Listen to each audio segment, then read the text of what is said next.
Hey guys, welcome back again. It's Mason here with another Learn SolidWorks series tutorial for you. In this video series, we're going to discuss the usage as well as the benefits of one of the widely used features in SolidWorks, which is the boundary boss base feature. As always, this tutorial is a great fit for beginners on SolidWorks or CADing in general. Without wasting any more time, there you have it. Stick around for more coming up.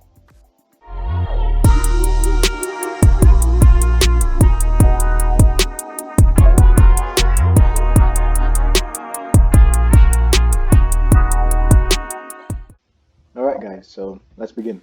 First of all, what is boundary boss base feature? It is simply a feature in which you can specify curves, edges, faces, or even other sketch entities to control the shape of the structure's overall boundary. So for example, we're gonna just provide a simple sketch on the front plane, just choose the front plane, choose sketch, and then we're gonna choose a rectangle. Draw a simple rectangle and then just exit the sketch. Let's draw another plane, front plane. Alright, let's keep it 90. Press plane 1, sketch. Let's sketch on press space bar so we can just shift the orientation. Choose this part and let's draw another figure. Like let's draw a circle. Again, disregard the smart dimension just for visual purposes. So right click, we're done with that. Right click and hide. So as you can see, there's two sketch figures. We've sketch 1 and sketch 2. So sketch 1 is the center rectangle we've drawn, and sketch 2 is the circle. So what is boundary boss base feature? It basically combines these two sketches. If it's a sketch, if it's a curve, it's an edge, a face, anything, any two entities together with a boundary between them. So let's just choose features. There it is in features. It's called boundary boss base. That's its figure. Press on that. It says direction 1. This is where you insert every shape or sketch you want to choose. So I'm going to choose the circle, and then I'm going to choose the square. And as you can see, it automatically just added a layer or like a boundary between the two figures with regard to the orientation. So as you can see, there's two dots over here and a line in between. So you can actually shift the orientation of the extrude. As you can see, when you shift it, the overall surface changes. So there's a bit more curved, a bit more hard. Then you can see as you can shift it, it becomes very complex. You can return it back to normal. Shift over here. There's options as well for the boundaries. So it says none here. If you click down, it says the direction to vector or normal to profile. So if you chose normal to profile, as you can see, it just gives it a little bit of a curvature, so it doesn't come into an angle, a very sharp angle. You can do that as well over here. So as you can see, it says normal to profile. You can normally it's for the best boundary condition, you just keep this line as straight as possible so that you can have a very smooth line in between. So as you can see, these are the two sketches we've chose.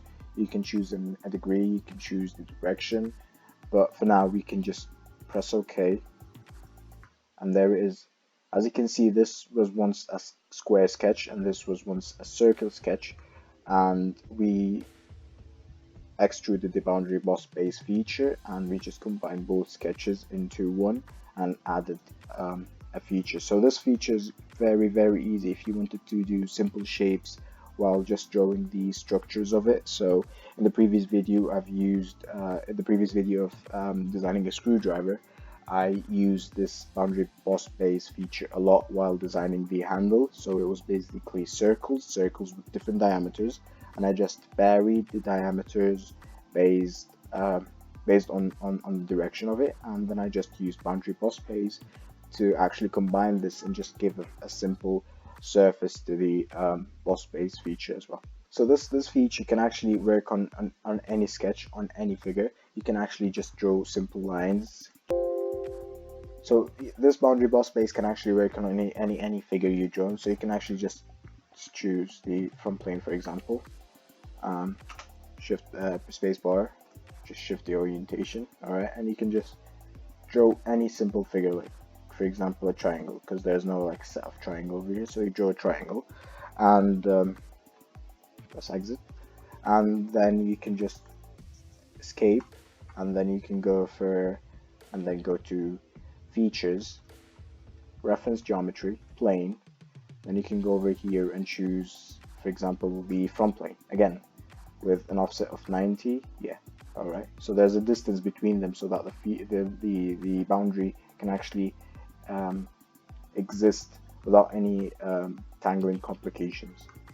So you can, it's already pressed. So you can go to sketch on that. You can go for a normal circle.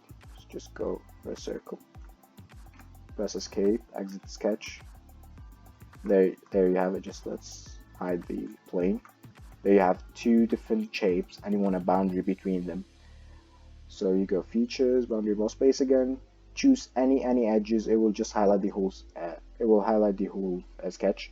Just choose that as well. And there, as you can see, it's a very weird shape thing, but yeah, it just combines any two sketches together. So as you can see, there it is.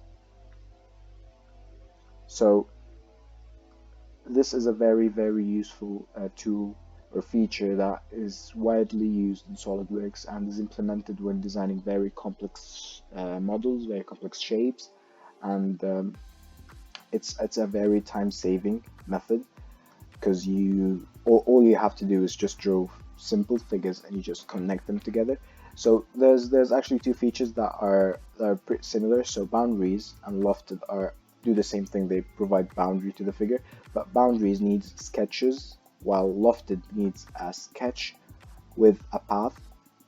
It's the same as swept boss base, but with the boundary. And boundary boss base needs two separate sketches to join them together. So it is a very helpful tool, a very widely used tool, and mastering this feature is very important to mastering the whole usage of SolidWorks in general. So that's it, there you have it. That's the boundary boss base, its usage and features and its importance.